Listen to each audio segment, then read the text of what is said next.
오늘은 16년 전과 달라진 법 이야기를 해보려 합니다. 16년 전 저는 초임 변호사로 일을 시작했어요. 반드시 승소하겠다는 결의에 차 있었죠. 그때만 하더라도 이혼 등 가사 사건을 전문으로 취급하는 변호사 사무실은 매우 귀했습니다. 모르는 사람들도 많았고 신기하게 생각하는 사람들도 있었어요. 그리고 친권 양육권이나 재산 분할 등에 대해서도 지금과는 인식이 많이 달랐습니다. 16년 전에는 이런 일이 다반사였어요. 변호사님, 제가 이혼을 하게 되었습니다. 그런데 아이들은 꼭 제가 키우고 싶어요. 친권은 아빠 쪽에 두더라도 양육만이라도 제가 하는 게 가능할까요? 그 당시에는 친권 양육권은 당연히 아버지가 갖는다는 인식이 강하게 자리 잡혀 있었죠. 네, 엄마 쪽이 아이를 양육하실 수 있고 친권도 엄마 쪽이 가지실 수 있어요. 네? 친권을요? 당시 의뢰인들은 엄마의 친권 양육권이 가능하다는 말에 깜짝 놀라곤 했습니다. 믿기지 않는다는 듯 2번, 3번 물어보기도 하셨어요. 그때는 친권을 엄청 중요하게 생각하던 때였습니다. 친권을 뺏긴다는 건 아이를 뺏기는 것과 마찬가지라고 생각했죠. 여자 쪽이 친권을 가진다고 하면 남편들은 아주 난리가 났습니다. 친권을 달라니 무슨 미친 소리야? 내가 양육할 거니까 친권도 내가 가지겠어요. 그래도 친권은 아빠 앞으로 해야 돼.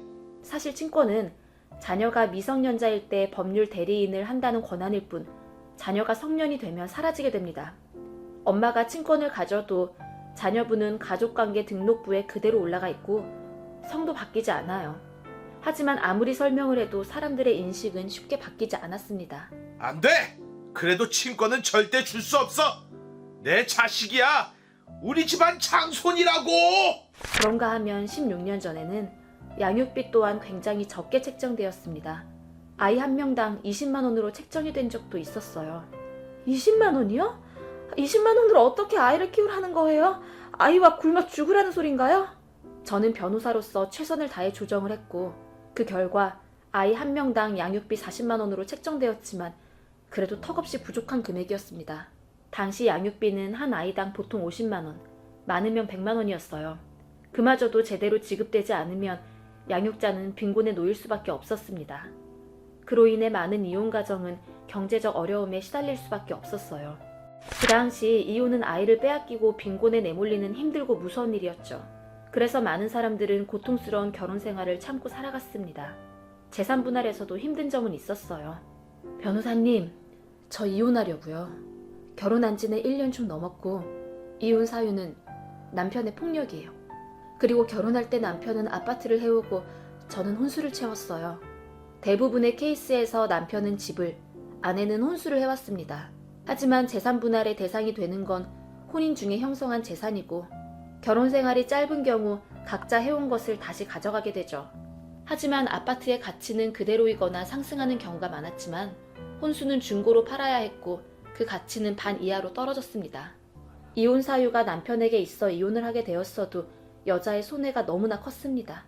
그리고 그땐 그걸 모두 당연하게 생각했습니다. 하지만 지금은 16년 전과는 많이 달라졌어요. 불합리한 이혼 결과에 대해 부당하다는 인식이 생겨난 겁니다. 그래서 현재는 많은 것이 바뀌고 개선되었죠. 혼인기간이 2년에서 2년 반 이상이 되면 특유 재산도 분할 대상에 해당되었습니다. 또한 혼수도 금원을 고려해 재산 분할을 하게 되었어요. 이처럼 이혼을 통해 억울한 경우가 가능한 줄어들도록 판결은 바뀌어가고 있습니다. 최대한 서로 공정하게 말이죠. 친권 양육권에 대한 인식도 많이 바뀌었습니다. 과거에는 이혼하면서 친권을 뺏기면 아이를 뺏기는 것처럼 생각했으나 요즘은 아이를 키우는 쪽이 친권과 양육권 모두 가지는 것을 당연하게 생각합니다. 과거에는 친권 양육권이 당연히 아빠에게 유리하다고 생각했었는데 현재는 오히려 당연히 엄마에게 유리하다고 생각하는 경우도 많습니다. 이처럼 16년 전과 비교해보면 현재는 너무 많은 것들이 달라졌습니다. 과거에 비해 공평하고 합리적인 이혼이 되어가고 있는 거죠. 그런데 아주 가끔 예상치 못한 일이 발생하기도 합니다.